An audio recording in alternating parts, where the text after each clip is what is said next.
Hello hi दोस्तों, नमस्ते। आप लोग कैसे हैं? आशा करती हूँ कि आप लोग स्वस्थ होंगे, मस्त होंगे, अपनी फैमिली एकदम मस्त होंगे।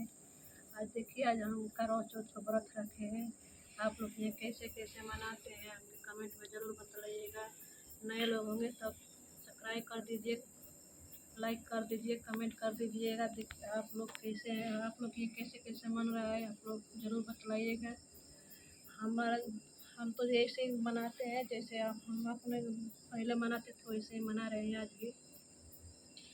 और यहाँ पर ज़्यादा सामान नहीं मिलता है, इसीलिए थोड़ी बहुत जो मिलता है उसी में हम लोग मना रहे हैं। आप लोग की कैसे कैसे मनाया जाता है आप लोग ज़रूर बताइएगा। आप लोग कहाँ से कर रहे हैं करवा चौथ व्रत, कैसे बिताएंगे आप लोग ज़रूर कमेंट में बताइए। अगर अच्छा लगा तो एक कमेंट, एक लाइक, एक सब्सक्राइब ज़रूर कर दीजिएगा। और आप लोग देखिए कैसे कैसे हम लोग मना रहे हैं।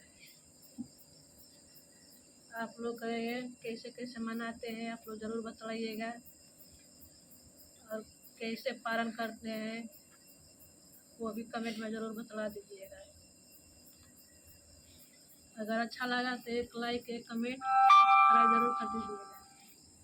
ये देखिए हम कलसा रखे हैं और यहाँ करवा में है, ये सब फल है। थोड़ी बहुत जो मिल रहा है वही यहाँ पर, और कुछ नहीं मिलता है यहाँ पर। यहाँ जानते हैं कि यहाँ रेगिस्तान में कुछ नहीं मिलता है। अगर अच्छा लगा तो एक लाइक, एक कमेंट, एक सब्सक्राइब जरूर कर दीजिएगा। Bye bye.